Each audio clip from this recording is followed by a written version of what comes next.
if you decided to want that which you desire so strongly that it prepares you past your fears, that you experience the fear, as the one book says, feel the fear and do it anyway, what would your life be like?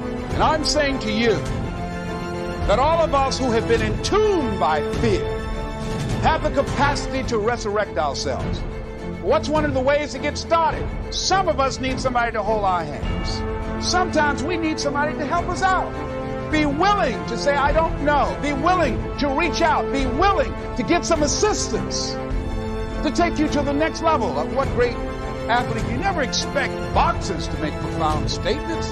I think it was Joe Frazier who said this one. He says, all of us are like the blind man at some point in our lives standing on the corner, waiting for somebody to lead us across. So all of us at some point in our lives need some help, need someone to reach out to us, to throw out the lifeline, to help us go across some treacherous waters that we couldn't navigate by ourselves. None of us do it by ourselves. All of us at some point in our lives. We need that kind of help. We need that kind of assistance because we grow from the people we have in our lives that can enrich our lives personally, professionally, spiritually, and all the dimensions of our lives. We don't grow in a vacuum.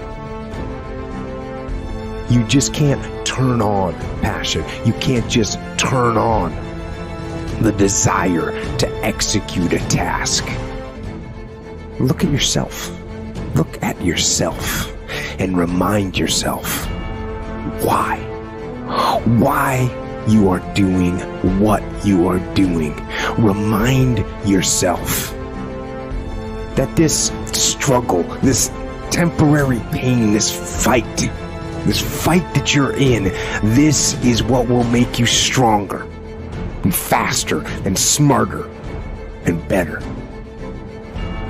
The elite performers look at time and use time completely differently than the people who perform at an average level. People who win, who max out, they are in a much bigger hurry than the people who are average. And I'm not kidding you when I say this. They're in a bigger hurry to get to their destination, to get to their outcome. Their pace is faster. They walk faster. They talk faster. And their expectation when they're going to arrive at their destination is sooner. This may seem like a very small, subtle thing, but I want you to evaluate how big of a hurry are you in? Because there's something to be said about how close you think you are to a goal and how fast you will run to get to the finish line. The people that win in life don't necessarily have more vision than you. See, it's not a lack of vision always that means that you are going to lose. It's a lack of a type of vision, which is depth perception. You think you're further away from the outcome, and so you pace yourself like it, and you jog all the time throughout your life.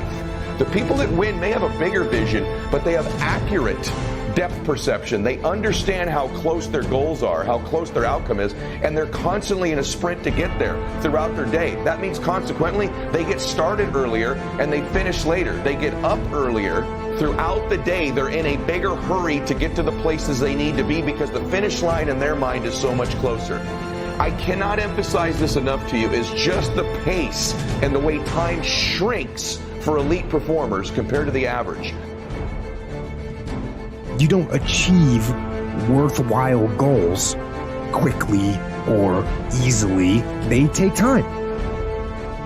They take struggle. They take relentless pursuit day in and day out. That's what it takes.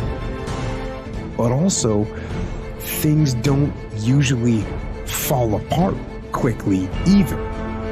At least at first, it's a slow process. A little slip here, a little setback over there, a little wearing down of discipline and will over time. So that's the thing. Success and failure are generally slow processes.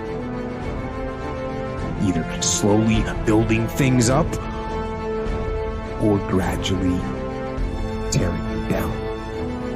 And that's why I say you've got to pay attention. You have to watch. You have to watch every single second.